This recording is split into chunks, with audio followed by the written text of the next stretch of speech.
बिस्मिल्लाहिर्रहमानिर्रहीम अस्सलामुअलैकुम फ्रेंड्स। आज की हमारी वीडियो विल वर्सेस वुड पर है फ्रेंड्स। चलिए इसके सेंटेंसेस देखते हैं। Will means future. फ्यूचर में इस्तेमाल होने वाला वर्ड यानी कि गा गी गे। तो देखिए friends, first sentence I will go to the market tomorrow. मैं कल बाजार जाऊंगा। I will go to the market tomorrow. मैं कल बाजार जाऊंगा। She will help you with your homework. वो तुम्हारे होमवर्क में तुम्हारी मदद करेगी। She will help you with your homework. वो तुम्हारे होमवर्क में तुम्हारी मदद करेगी।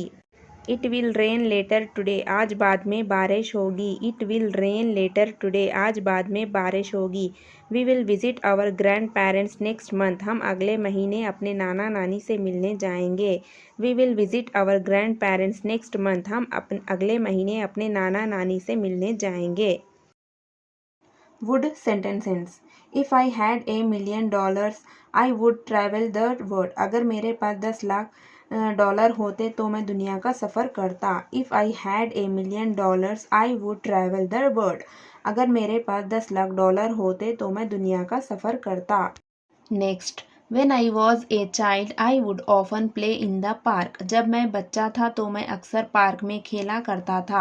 When I was a child, I would often play in the park. जब मैं बच्चा था तो मैं अक्सर पार्क में खेला करता था। What would you do if you won the lottery? अगर आपकी लॉटरी निकल आए तो आप क्या करते? What would you do if you won the lottery? अगर आपकी लॉटरी निकल आए तो आप क्या करते? I would love to cup of coffee. मैं एक कप कॉफ़ी पीना पसंद करूँगा। I would love to cup of coffee. मैं एक कप कॉफ़ी पीना पसंद करूँगा।